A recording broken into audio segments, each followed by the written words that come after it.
প্রিয় বন্ধুরা, আসসালামু আলাইকুম। আমি এখন পড়তে যাচ্ছি যে গল্পটা, তার নাম চতুর। একজন ভালো মানুষের কাছে চতুর এক লোক এসে পায়ে লুটিয়ে পড়ল। মুখে তার কথার খই ফোটে। ভাই রে, আমি বড়ই বিপদে পড়ে আপনার কাছে এসেছি।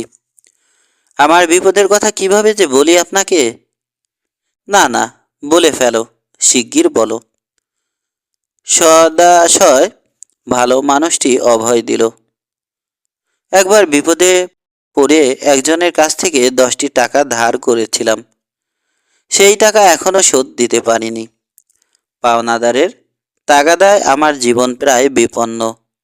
টাকা শোধ দিতে না পারলে সে এখন আমাকে ধরে বেঁধে নিয়ে যাবে, আমাকে মারধর করবে। আমি এখন কি করব? আমাকে এই বিপদ থেকে একমাত্র আপনি বাঁচাতে পারেন। ভালো মানুষ লোকটি আর কিছু জানতে চাইলেন না, সঙ্গে সঙ্গে 10টি টাকা দিয়ে দিলেন। চতুর লোকটি বিদায় হলো। তখন পাশে বসে থাকা একজন লোক সাধু ব্যক্তিটিকে জিজ্ঞেস করল, লোকটির কাতর অনুনয় বিনয়ে আপনি তাকে টাকা দিয়ে দিলেন? এমনও তো হতো লোকটা মিথ্যা বললে টাকা নিয়ে গেল। সাধু ব্যক্তিটি বললেন, সেটা আমার দেখার ব্যাপার নয়। লোকটি বিপদের কথা বলে আমার কাছে টাকা নিল।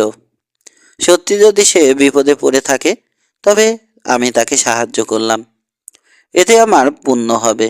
আর যদি ছলনা করে থাকে, তবে পরে সে যেন আর আমাকে জ্বালাতন না করতে পারে, এই জন্য টাকা দিয়ে দিলাম।